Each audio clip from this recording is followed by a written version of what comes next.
Good morning, children. Now, our next topic is rainwater harvesting system. Before this topic, we have completed the advantages and the disadvantages of multi-purpose river valley projects, and I have given you some of the work related to major rivers and dams. I hope you must have marked all the rivers along with the different projects that are there on each specific river. Now come and start. Let us start with the next topic, that is the rainwater harvesting system.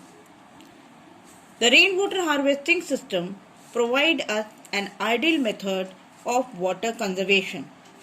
In ancient times, there existed an extraordinary tradition of rainwater harvesting system. In hills and mountains, people built divergent channels like gulls or kulls of western Himalayas for agriculture. This is how the gulls and kulls must have been. Like the collection of water was done in a pond, and from there the divergent channels were there through which the water flowed to different parts wherever it was required. When it was not required, then it would have been blocked. So these are some of the channels that are built from a pond which consisted of water. Like this, the structure must have been, and they were known as the gulls and the kulls. Second point, in the floodplains of Bengal, people developed inundation channels to irrigate their field. Inundation channels are those channels that are dug, which connect the perennial rivers. Perennial rivers are those rivers which have water throughout the year. They don't dry up. These are water carrying rivers which have water throughout the year, and from there the channels are dug to different parts where the water can flow to irrigate the field and to help in doing agriculture. So these are inundation canals. During the time of flood also, these canals are open to allow the flood water to drain to different areas. So they are helpful during the time of flood also. Now the third point, in arid and semi-arid regions, agricultural fields were converted into rain-fed storage structures that allowed the water to stand and moisten the soil, like the khadins in Jaisalmer and johats in other parts of Rajasthan. That means the agriculture field where there was nothing to be grown, they were converted into areas where water was collected. And water was collected, that water used to stay over, that water was collected over there, that was absorbed by the ground also.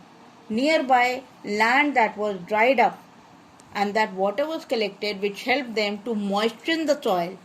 Soil को गीला करने का भी काम ये पानी करता था.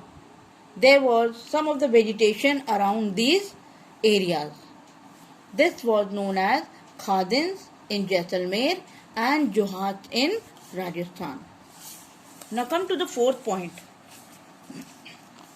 In the semi-arid and arid regions of Rajasthan, mainly in Phalodi, Bikaner and Barmer. In Phalodi, Bikaner and Barmer, almost all houses had tanks or tankas for storing water. Means there were huge tanks that were constructed, that were built underground their houses or at a lower depth of their house where water was stored for further use. And those storage areas of water, they were known as tankas or tanks. The tank could be as large as a big room. For example, in Phalodi, a house had 6.1 meter deep, 4.27 meters long and 2.44 meters wide tank in their house. In Rajasthan, rooftop rainwater harvesting was commonly practiced to store drinking water. Rainwater or parlor pani, considered as the purest form of water. Rainwater, the other name of rainwater was parlor pani. So in Rajasthan, rooftop rainwater harvesting was done. Now next point, in Gendathur, a remote backward village in Mysore. Mysore में there is one village known Gendathur. Karnataka, that is Karnataka, rooftop rainwater harvesting is practiced.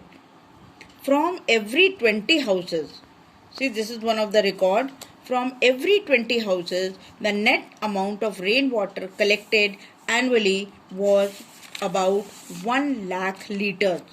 Means that much water was collected from doing rainwater harvesting.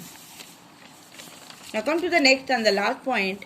In Meghalaya, the Meghalaya region, the Shillong area that is there, this region is just above Bangladesh area if you see in the map.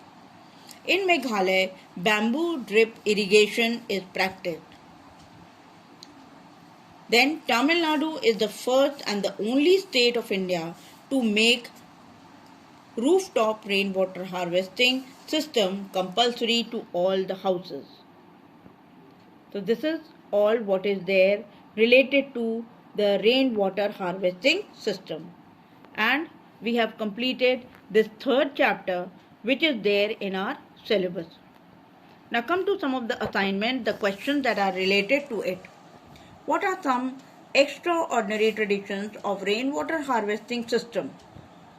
Write these as answers, or whatever answer, whatever notes you have written, if you find any answer related, any point related to this answer, you can mark it also there.